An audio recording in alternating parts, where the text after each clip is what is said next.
In this lesson, I'll show you how to create a glossy candy text effect. You'll also see how to make it flexible and edible to use for future projects by using the power of smart objects in Photoshop.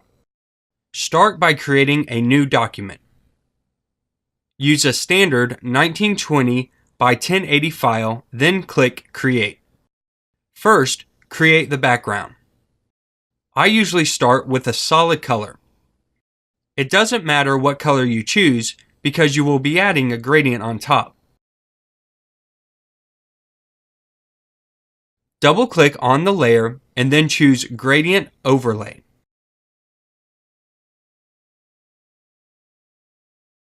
Pick the gradient you like. I'm going to choose a pink one and change its color from a dark pink to a light pink.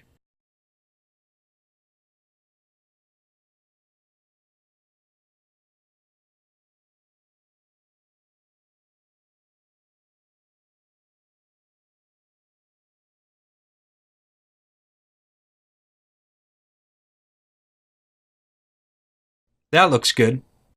Change the scale to around 65 to 70%, and you can always invert the gradient if you don't like it.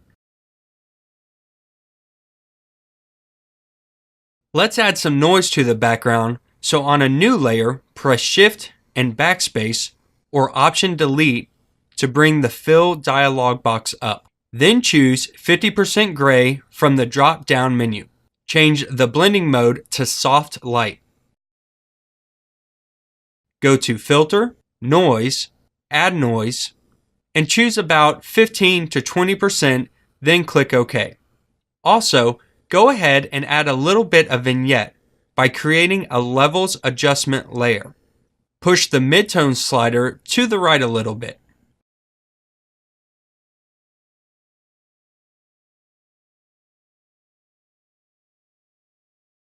Then, with a big soft brush, mask the effect from the middle. Make sure to paint with low flow.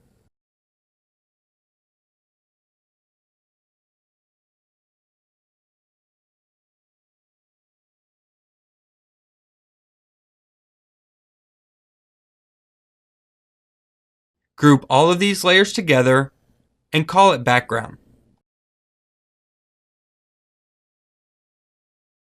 Alright, now that the background is out of the way, let's start creating the text effect. So choose the Type tool and type in something sweet. I'm going to go with candy. You will find this font in the lecture's attachment.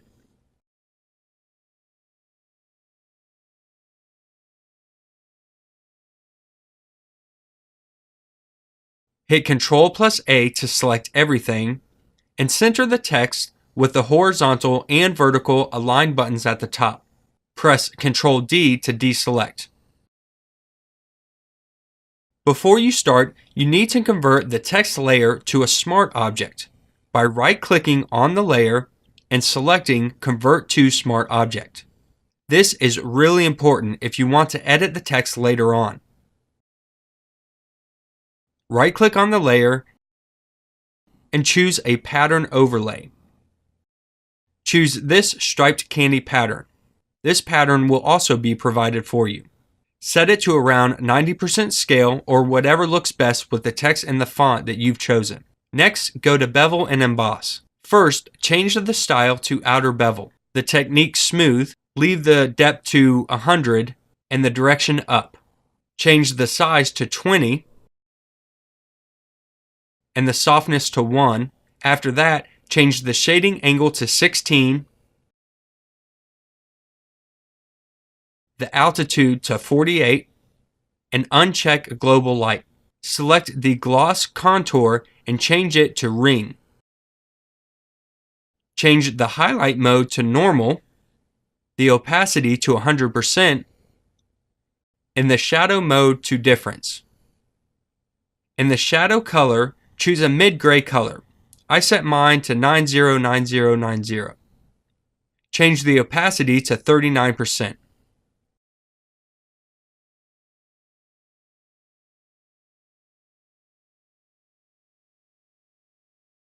And then finally, add a contour layer style and change it to Cove Deep with a range of about 44%. This is how it looks so far. As you can see, the layer style that we have applied is giving it a glossy outer appearance. Now you need to duplicate the layer.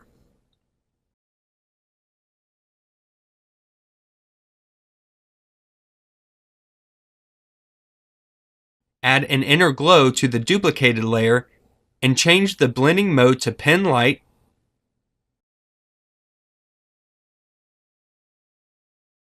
the opacity to 29,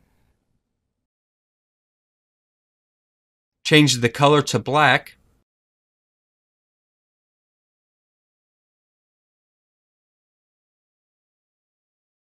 the choke to 30%, and the size to 20 pixels. That's it for the inner glow. Go to Bevel and Emboss and change the style to Inner Bevel.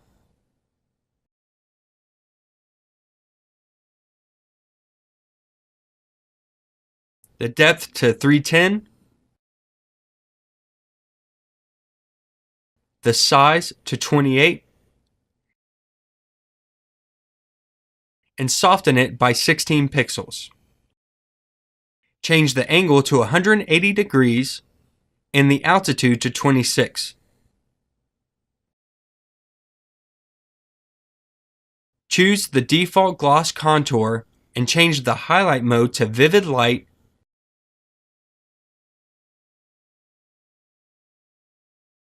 and the shadow mode to Multiply. In the contour, choose Cone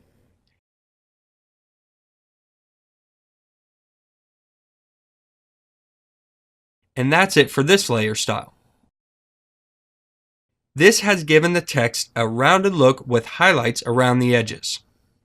Group the two layers together by selecting them and hitting Ctrl+G and call this layer Text Effect.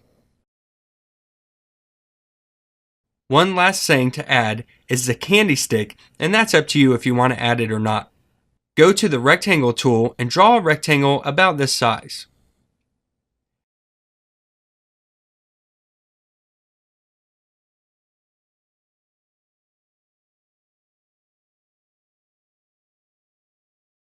Add a gradient overlay and choose a black and white gradient. Then change the style to linear and change the black to a light gray.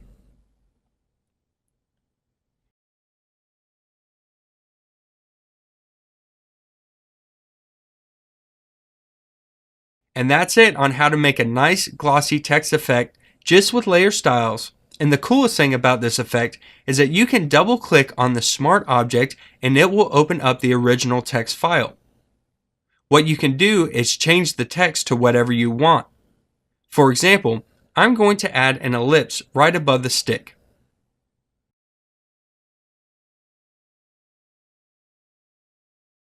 Hide the text layer and then save the file, and Photoshop will automatically update the rest of the file.